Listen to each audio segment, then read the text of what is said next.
High guys, so welcome to a day in my life. উপসা হাসেল day in my life. আজ সকাল সকাল 6টার মধ্যে উঠে পড়েছি, কারণ যাচ্ছি ফোর্টিজে বাবার রুটিন চেক আপ করাতে।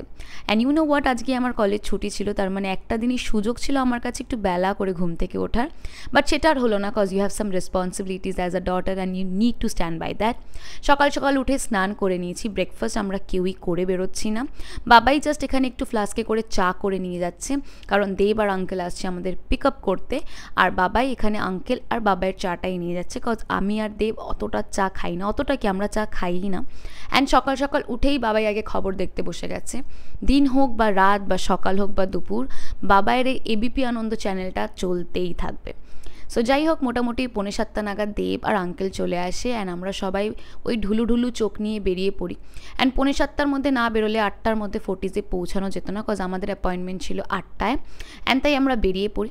অ্যান্ড বাড়ি থেকে আমি এই কোল্ড কফিটা নিয়ে এসেছিলাম, যেটা আমি কালকে রাতেই অর্ডার করে রেখেছিলাম, সকালবেলা যাতে একটু ঘুমটা কাটে, তাই জন্য এটা নিয়ে বেরিয়েছিলাম। অ্যান্ড আজকে ওয়েদারটা এতটাই গ্লুমি ছিল যে যেন আরও বেশি করে ঘুম পাচ্ছিল, আরও বেশি টায়ার্ড লাগছিল। যাই হোক, সবাই গল্প করতে করতে, গান শুনতে শুনতে অ্যান্ড মজা করতে করতে, ওয়েদারটা এনজয় করতে করতে আমরা ফাইনালি ফোর্টিজের দিকে রওনা দিয়ে দিই। রাস্তায় আমি একটু কোল্ড কফি খেয়ে নিই, দেবকে দেখিয়ে দেখি। ওকে আমি সেধেছিলাম যদিও বা, বাট ও খেতে চায়নি, আমি জানি না কেন।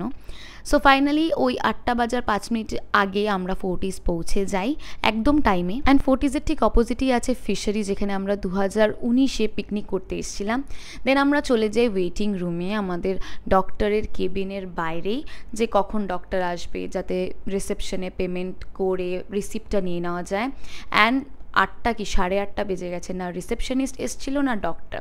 খুব খিদে পেয়েছিল, তাই দেব গিয়ে দৌড়ে মিয়ামোড় থেকে কিছু খাবার নিয়ে আসে, সেটাই আমরা পার্কিং লটে বসে খেয়ে নিই। অ্যান্ড তারপরে আর কি, মোটামুটি 12:25 নাগাদ ডাক্তার দেখিয়ে বেরোই।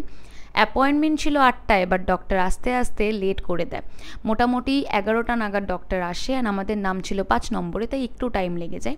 বাট ডক্টরটা ভীষণ জলি ছিল, মানে কিছু কিছু ডাক্তারকে দেখালেই দেখবে মন ভালো হয়ে যায়, ওরম টাইপের। দেন আর কি, দেব আমাদের মেট্রো স্টেশন অবধি ড্রপ করে দেয়, আমি আর বাবাই মেট্রো করে চলে আসি বাড়ি এসেই আগে সেরে ফেলি স্নান।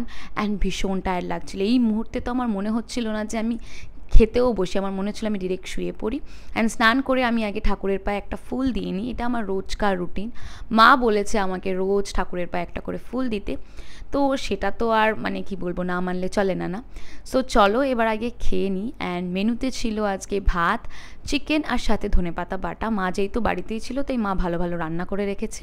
দেন একটু ঘুমিয়ে বিকেলবেলা উঠে একটু টায়ার্ড লাগছিলো, আর কীরকম একটা যেন মানে উইয়ার্ড লাগছিলো, মানে মনে হচ্ছিলো আরও ঘুমাই, তাই একটু ছোটা ভীম চালিয়ে রেখেছিলাম।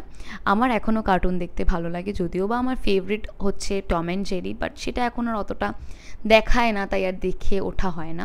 তাই নিজের জন্য একটুখানি ফ্রথি একটা কোল্ড কফি বানিয়েছিলাম, সাথে বাবা এনে দিয়েছিল পাপড়ি চাট ঝাল ঝাল করে। আমারটা ছিল এক্সট্রা স্পাইসি, মারটা মিডিয়াম, মা ঝাল খেতে পারে না। অ্যান্ড এই বৃষ্টি বৃষ্টি ওয়েদারে এত সুন্দর পাপড়ি চাট খাওয়ার যে কী মজা, সেটা না খেলে বুঝবে না। দেন একটু ডাস্টিং করে নিই, কজ আমার বাড়িতে আমার একটা কনস্ট্যান্ট কাজ ফার্নিচার মোছা, তো সেটা আমি চটপট কমপ্লিট করে রাত্রিবেলা চটপট ডিনার করে নিই। ডিনারে খেয়েছিলাম একটু ভাত, একটু রুটির সাথে ভেন্ডি ভাজা আর পমফ্রেট মাছ। ওদিকে মাও খেতে বসে গেছে। অ্যান্ড দেন দিনটাকে শেষ করি একটু জঙ্গল বুক দেখে।